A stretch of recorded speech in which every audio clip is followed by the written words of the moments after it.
Hello and welcome to another episode on the Everyday Joy podcast. I'm your host, Joy Ravella, and nothing makes me happier than seeing an email from one of the podcast listeners. And I want to read out an email I got about 3 weeks ago from KK. They say, "Dear Joy and team, just a quick note letting you know that we love your Everyday Joy podcast. Amazing faith, truth, and conviction of you, Joy, and your guests. Thank you for sharing your gift with us and helping bringing listeners closer to Christ. And please keep up the good work. God bless." Thank you so much, KK. Thank you so much for taking the time to write that email. It really does help encourage us as a team, but it also helps me know that we are on track. Again, if you want to send through an email, let me know what you love. Let me know what ideas you have. Maybe you've got some specific questions for guests and the stories that they've shared. And KK is so right. A lot of my guests do share incredibly openly and vulnerably about their life stories. And I think that's the real strength of this podcast. Now, speaking of stories, today Ash has got a really good one. We'll get into it a little bit later. Right now, though, let's get into today's Bible verse. Make a clean break with all cutting, backbiting, and profane talk. Be gentle with one another, sensitive. Forgive one another as quickly and thoroughly as God forgave you. That's from Ephesians 4, verse 32 in the Message version. I've got the amazing Ash here in studio with me. Ash, so good to have you again. So good to be here, Joy. I really do feel like this conversation is such a great, extra for experts. Yeah. It leads off the back of a previous episode we did, episode 11, titled Waiting for an Apology. Yes. And then when we did the deep dive of the top 5 a couple weeks ago, again, we sort of unpacked it a few layers more with MJ. So do make sure you listen to those 2 episodes. Today's verse focuses not just on the power of forgiveness, but it talks about the timing. Yeah. And how speed is an important factor. And we're going to get into that a little bit later. But Ash, what are your first impressions of this verse? For me, the main thing that stands out to me is that second part, and it's the forgive one another as quickly and thoroughly as God forgave you. And I know when I reflect on my relationship with God, I am in awe of his level of forgiveness. I am in awe of, sometimes it's hard for us to understand his ability to forgive and forget, basically. And I think that if God has made us in his image and God wants us to reflect him, like this verse says, it just shows us that in our relationships with everyone, God wants us to be quick forgivers, and he wants us to be people who are kind and compassionate and almost at the ready to forgive. Yeah. If that makes sense. And by at the ready, I mean we have an expectation that in every circumstance we will forgive them. Easy to say, tough to do. Yes, tough to do. Tough to do. And I think that's one of the things that jumps to mind, because this verse, it's almost against human nature. Yeah. Make a clean break with all cutting, backbiting, profane talk. Be gentle with one another. Be sensitive. Forgive one another quickly. Yeah. I mean, all of these things you kind of need to have in reserve. Yes. So that when the opportunity arises, you can just, get into it. Yeah. So, for you listening right now, although this verse sounds like a lot, it's doable and it's possible if we do it in God's strength and we work with him on it. Before we get to your story, Ash, what does this verse tell you about who God is or what matters to him? I think that it shows us that God wants his people to be at peace with each other. I think we touched on it in that episode that we did a little while ago, but God's heart for us is that we are unified. His heart for us is that we are working together, that we are all moving as almost like a well-oiled machine for his kingdom. Yeah. And the reality is, if we aren't forgiving quickly, bitterness, resentment, all the things that come with not forgiving someone, that can really affect the way we work as a church group, as a friendship group, as a family, whatever it looks like in a relationship, whatever that looks like. I think God's heart for us is that we would be great at apologizing, forgiving, and moving on as well. Yeah, and doing it quickly as well.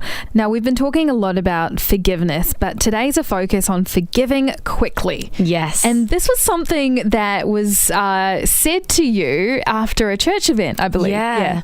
So we had a church event. We did a marriage and relationships panel. So we had some amazing people from our church come, and they just shared their wisdom and their experiences in their relationships. It was so awesome. And after the panel, I noticed the husband of one of the wives who had just been speaking, and they'd been married for over 40 years. Wow. Yeah. And I saw him in the corner of my eye, and I kind of waited for him. I wanted to catch him alone so he would be vulnerable and tell me how he truly felt about his relationship. And I said to him, I know that after 40 years of marriage, it wasn't always easy, but I asked, what is the one thing that you think saved your marriage? What was the one thing that helped you have a long-lasting relationship? And he turned to me. He's a bit of a joker, so he's always being a bit silly, but in this moment, he turned to me and he kind of pulled me in and he said, forgiveness. He said, I needed to be forgiven, and I had to forgive to allow our relationship to keep growing and to allow us to move on from the things and the circumstances that we went through as a couple. And I honestly think that is the best piece of relationship advice I have ever been given. Forgiving quickly. Whenever I think of forgiving quickly, I think about the dishes. My old foe. I don't really enjoy doing the dishes. I often get back pain. So for me, it's just a chore that I don't like doing. I often feel a little bit sore afterwards. It's not my favorite thing to do. And the worst thing is that forever, probably until the day I die, I will have to do dishes. I have to deal with this thing. It doesn't go anywhere. And so I've come to realize that if I just deal with it when the pile is small, when there's a few cups and spoons in the sink, it's better to deal with it then than waiting until there's a huge pile that's so overwhelming, so consuming that it actually stops me from wanting to go into the kitchen. It stops me from wanting to fix myself something to eat because I just look at those dishes and I say to myself, you know what? I'll just ignore half the kitchen and just get something else out of the fridge. I think we all know what it's like when we ignore something and we leave it for the next day or the day after, but it doesn't actually take the problem away. It's still there. We still have to deal with it. It's almost better. It's almost more efficient. It's wiser, and it's almost the kind thing to do to ourselves to deal with things quickly before they get the best of us. And I feel like this verse is a bit like that. Sure, you can forgive that person tomorrow. Sure, you can forgive them a week from now, but you can't get back all that time you spent fretting over it. You can't get back the joy you missed out on, or the fact that you were preoccupied when your kids were telling you how their day was at school, or the fact that you were so stressed out you weren't able to do what you said that you do, or enjoy that movie, or be fully present when you hung out with your friends. I mean, there is a loss when you don't forgive quickly. Now, sometimes you have to forgive someone many times, especially if it's something that's been incredibly painful for you. Perhaps you've got to get a professional working alongside you, working through that. But again, you can be quick to deal with it instead of letting it fester. Maybe for you, it's to do with actually the time span, cutting it down, saying to yourself, right, I'm going to deal with this in my heart before I go to bed tonight. Or before this leaks into my evening time with my family, I'm going to deal with this work situation. Maybe for you, the quickness has more to do with how quickly you invite God into it. Maybe for you, you forget that God's there to help you. He's there to help you forgive. He's there to show you the path.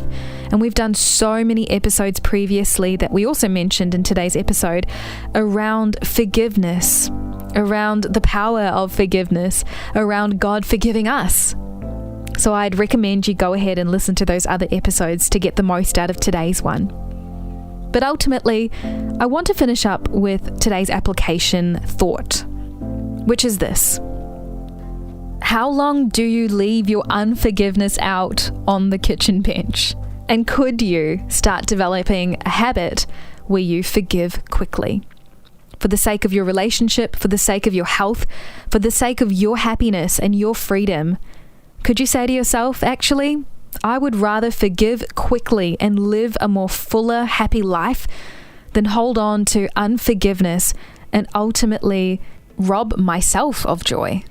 It's a pretty powerful decision to make, but I do believe that if you take a step in that direction, God will be right there with you, helping you. And we can see that in Ephesians chapter 4:32. Make a clean break with all cutting, backbiting, profane talk.